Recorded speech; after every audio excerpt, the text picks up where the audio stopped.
दोस्तों, आज हम बात कर रहे हैं एक ऐसे देश की जो आकार में भले ही छोटा हो, लेकिन संस्कृति, प्रकृति और अध्यात्म में बहुत बड़ा है। ये देश है नेपाल। नेपाल भारत और चीन के बीच बसा एक लैंडलॉक देश है। इसकी सीमाएं उत्तर में तिब्बत और बाकी 3 और भारत से लगती है। लेकिन इस छोटे से भूभाग में प्रकृति का एक ऐसा खजाना छुपा है जो पूरी दुनिया को आकर्षित करता है। नेपाल को हिमालयों की भूमि कहा जाता है क्योंकि विश्व की सबसे ऊंची पर्वत श्रृंखला हिमालय यहीं से होकर गुजरती है और सबसे ऊंचा पर्वत यानी माउंट एवरेस्ट भी इसी जगह पर है जो 8,848 मीटर ऊंचा है। वो भी नेपाल की धरती पर ही है। यहाँ कुल 8 पर्वत ऐसे हैं जो दुनिया के 10 सबसे ऊंचे पहाड़ों में गिने जाते हैं। शेरपा, याक, हिमनद ग्लेशियर, हर मोड़ पर पहाड़ों की कहानियां बसी हुई हैं। नेपाल की राजधानी है काठमांडू, जो देश की सबसे बड़ी आबादी वाला शहर है। यहाँ के पुराने मंदिर, स्तूप और दरबार स्क्वायर जैसे ऐतिहासिक स्थल नेपाल की सांस्कृतिक विरासत की झलक देते हैं।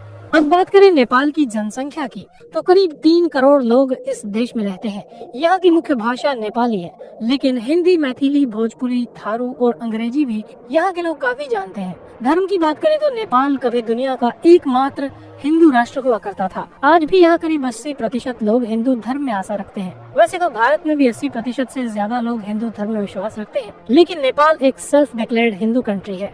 इसके अलावा बौद्ध, इस्लाम और ईसाई धर्म के अनुयायी भी बड़ी संख्या में हैं। बौद्ध धर्म के लिए तो नेपाल और भी खास है क्योंकि यहीं पर लुम्बिनी नाम की जगह में गौतम बुद्ध का जन्म हुआ था। लुम्बिनी आज भी एक अंतर्राष्ट्रीय बौद्ध तीर्थ स्थल है जहां दुनिया भर के लोग शांति की तलाश में आते हैं। नेपाल की अर्थव्यवस्था मुख्य रूप से कृषि, टूरिज्म और रेमिनेंट्स पर निर्भर है। यहाँ के बहुत से लोग बाहर देशों में काम करते हैं। भारत, खाड़ी देश, मलेशिया और कोरिया जैसे देशों में जो पैसा वे घर भेजते हैं वो नेपाल की अर्थव्यवस्था की रीढ़ है। टूरिज्म भी यहाँ पर बहुत बड़ा सेक्टर है। ट्रैकिंग, क्लाइंबिंग, स्पिरिचुअल टूरिज्म और एडवेंचर एक्टिविटीज की वजह से हर साल लाखों विदेशी पर्यटक नेपाल आते हैं। पोखरा, काठमांडू, लुम्बिनी, चितवन, हर जगह की अपनी एक अनोखी पहचान है। नेपाल की संस्कृति बेहद ही विविधतापूर्ण है। यहाँ 100 से भी ज्यादा जातीय समूह है, जैसे गुरुंग, मगर, थारू, नेवार, राय और शेरपा। हर समुदाय की अपनी बोली, पहनावा, त्योहार और परंपराएं हैं जो मिलकर नेपाल को रंग बिरंगी संस्कृति का देश बनाते हैं।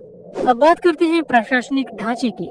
नेपाल एक संघीय लोकतांत्रिक गणराज्य है। 2015 में यहाँ नया संविधान लागू हुआ और देश को 7 प्रदेशों में बांटा गया। नेपाल का राष्ट्रीय ध्वज दुनिया का एकमात्र त्रिकोणीय झंडा है जो इसकी अनोखी पहचान को दर्शाता है। अब थोड़ी बात करें नेपाल और भारत के रिश्तों की। नेपाल और भारत के बीच सदियों पुराना सांस्कृतिक और धार्मिक संबंध है। सीमा यहाँ पर खुली हुई है। बिना वीजा के लोग एक दूसरे के देशों में आ जा सकते हैं। भारत की तरह नेपाल में भी राम, शिव, दुर्गा और कृष्ण की पूजा होती है। यहाँ जनकपुर में माता सीता का जन्म स्थान भी माना जाता है। लेकिन हाँ, कभी कभी राजनीति में तनाव भी आ जाता है, जैसे सीमाओं को लेकर या चीन के साथ संबंधों को लेकर। फिर भी लोगों के स्तर पर प्यार और भाईचारा बना रहता है। अब अगर आप नेपाल घूमने का सोच रहे हैं तो ये जान लीजिए, यहाँ आने के लिए आपको भारतीय पासपोर्ट की जरूरत नहीं पड़ती। बस एक वैध आईडी कार्ड लेकर आप बस या ट्रेन या फ्लाइट से नेपाल पहुंच सकते हैं। आप काठमांडू के मंदिर देख सकते हैं, पोखरा के झीलों में नाव चला सकते हैं, लुम्बिनी की शांति महसूस कर सकते हैं या फिर चितवन के जंगलों में राइनो देख सकते हैं। नेपाल एक ऐसी जगह है जहां प्रकृति बोलती है, जहां संस्कृति सांस लेती है और जहां आत्मा को सुकून मिलता है। तो अगली बार छुट्टी का मन बने, भीड़ भाड़ से दूर जाना चाहें तो नेपाल जरूर आइए। यहाँ पहाड़ों के बीच आप खुद से मुलाकात करेंगे।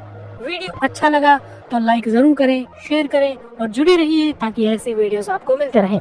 Thanks for watching. जुड़े रहिए एक्सप्लोर YRS के साथ।